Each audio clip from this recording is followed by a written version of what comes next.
Boa tarde, estamos agora com o professor Ricardo de Moura. Ricardo, fala a sua história de vida, por favor. Bem, falar sobre minha história de vida é falar sobre a minha infância, que justamente foi em São Paulo. Mesmo que meus pais sejam daqui do povoado Muquem, eu vim para cá com 11 anos de idade, onde estudei no Colégio Joaquim Antônio de Araújo, e ainda não existia o colégio, o ensino médio aqui em Geminiano, e eu fui estudar na Escola Normal Oficial de Picos, o meu ensino médio. Ok. E atualmente, qual é a sua formação acadêmica e por que você escolheu essa área? A minha formação acadêmica ela está em algumas áreas do conhecimento, partindo para as áreas de humanas. Então, a minha primeira formação acadêmica foi em filosofia, onde eu estudei em Teresina, no Instituto Católico de Estudos Superiores do Piauí. Depois eu me formei em História, licenciatura em História pela Universidade Federal do Piauí. E agora eu estou terminando o curso de Sociologia pela Uninter. Um vasto currículo. E há quanto tempo você trabalha aqui na Escola PEC? Comecei a trabalhar aqui em 2015, em agosto de 2015. Falei anteriormente sobre as minhas formações, mas quando eu entrei em agosto de 2015 eu não tinha nem diploma. Os meus diplomas ainda estavam saindo, eu estava terminando os cursos superiores. E quando eu comecei na escola, eu comecei também a me aprofundar nas especializações. Foi onde eu fiz a especialização em filosofia, a especialização em história afro-brasileira e indígena e também a especialização em metodologia do ensino religioso. E no ano passado eu ingressei no mestrado pela Universidade Estadual do Vale do Acaraú, em Sobral, Ceará. E quando você entrou aqui na Escola PEC, o que você encontrou dificuldade inicialmente? Eu era professor iniciante, estava ainda terminando o meu curso na minha graduação de História na Universidade Federal do Piauí e muitas dificuldades, como o primeiro acesso, o primeiro contato com os alunos, mesmo que eu já viesse de uma trajetória do Programa Institucional de Bolsas de Iniciação à Docência na Universidade, que é o PIBID, mesmo que eu tivesse a experiência dos estágios promovidos pelas universidades onde eu cursei, mas quando você passa a ser professor, com mais intensidade, né? Então você tem que preparar mais aulas, tem que elaborar as provas, muitas dificuldades. E uma dificuldade bem interessante que eu coloco no início de 2015 foi justamente a minha lotação, porque formado em filosofia, terminando o curso de história, me colocaram para a disciplina de artes também, de ensino religioso e sociologia.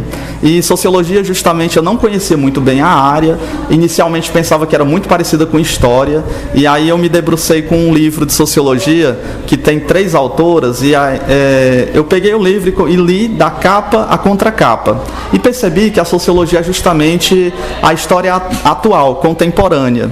E aí, dessa dificuldade que eu encontrei nessa disciplina, eu comecei a me apaixonar por essa nova visão de mundo a partir da sociologia. E foi a partir daí que eu tive o interesse de fazer uma nova graduação, me aprofundar academicamente no curso de sociologia. Agora relaxe um pouco da sua experiência como professor aqui da Escola PEC, por favor. Minha experiência foi bem vasta, como eu disse, desde 2015 eu já assumi algumas disciplinas, até da minha área, fora da minha área, assumi até biologia na EJA à noite, ensino de artes e história. Então foi uma trajetória bem rica, uma trajetória bem vasta, e que com cada desafio eu acabei adquirindo mais conhecimento e mais experiência, principalmente no desenvolvimento dos projetos na escola e também nos estudos dessas novas disciplinas que a mim foram confiadas. Partindo para o lado emocional, diga uma experiência que você achou bastante emocionante aqui na escola no decorrer desses anos. Eu tive diversas experiências positivas na minha formação, e as que mais me marcaram nessa escola e que ainda me marcam são justamente o desenvolvimento das feiras culturais. Nesse ano é a feira de projetos, porque a gente se envolve de uma forma mais universal, de uma forma mais intensa com os alunos, com a preparação dos projetos, com o desenvolvimento das ideias dos alunos, porque é uma articulação dialética, é um diálogo onde não é só o professor que traz o seu conhecimento pronto e acabado dos livros e vai agora transmitir ou repassar para os alunos, mas através dessas feiras de projetos e da feira cultural, a gente percebe também o conhecimento que os alunos têm, e isso faz com que enriqueça o nosso conhecimento. Na sua concepção, os projetos que são desenvolvidos na escola são importantes por quê? Os projetos, eles têm uma visibilidade muito maior e uma assertividade intensa, tanto na vida do professor como do aluno e da escola. Na verdade, é uma vivência que acaba marcando a trajetória da escola em si. Então, eu percebo que a cada projeto desenvolvido pelos professores, como o Natal Solidário, pela professora Josi, o ciclismo desenvolvido pelo professor Kelson, os campeonatos desenvolvidos, também o jornal Corujinha, que teve assim uma dimensão profunda e intensa, principalmente nesse ano de 2019, mas se iniciou em 2018. Foram projetos que, na verdade, fizeram com que nós, professores, repensássemos também as nossas práticas, né? Porque um projeto vai requerer, além das aulas, também dedicação, esforço, compromisso e também superar as dificuldades, porque todos os projetos também são carregados de muitas dificuldades, né? De pesquisa, a dificuldade também econômica, porque a escola também não possui os recursos necessários. Então, eu percebo que os projetos só têm a enriquecer, né? Infelizmente, nós não temos ainda essa visibilidade ou esse acompanhamento nos recursos, né? Que a escola deveria ter. Trazendo para os dias atuais, qual é o projeto que você vem trabalhando nos dias atuais para a feira de projetos? Nessa feira de 2019, nos surpreendeu um projeto muito interessante, do qual nós dividimos o terceiro B em diversos grupos e pedimos para os alunos pensarem naquilo que eles têm mais afinidade, ideias chaves, ideias principais. E a partir dessas ideias principais, nós iríamos desenvolver os nossos projetos para apresentação da feira de projetos.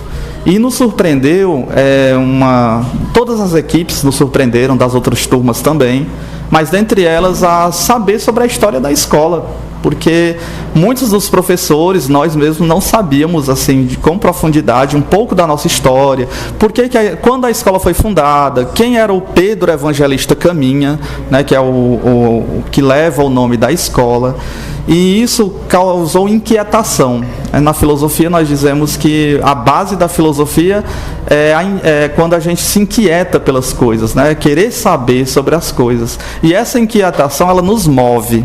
E isso nos moveu para a pesquisa, para as visitas nas casas, para procurar fotos antigas. É um trabalho histórico carregado de um teor sociológico, né? Perceber como se configurou a sociedade geminiana através dos políticos da sua época. Pedro Evangelista foi um vereador da época. E também como é que essa escola vai movendo e transformando as pessoas da sua comunidade. Então é um projeto muito rico, onde os alunos estão aí pesquisando cada vez mais e se inteirando da história.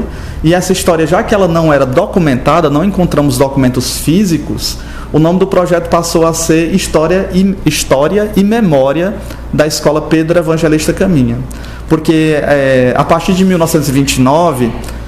a história, que considerava apenas os documentos escritos, ela passou a considerar, depois da história do Mark Bloch, né, passou a considerar, a década de 80, a história oral. Então, os relatos de memória, eles também podem ser documentos históricos. E os alunos fizeram justamente isso. Foram atrás dos relatos de memória da esposa do Pedro Evangelista Caminha, dos professores mais antigos da escola, dos antigos gestores. E a partir de agora, 2019, a gente está construindo, consolidando, a partir desses relatos de memória, a história da nossa escola, Pedro Evangelista Caminha. Então, parabéns pelo projeto. Muito obrigado, Ricardo.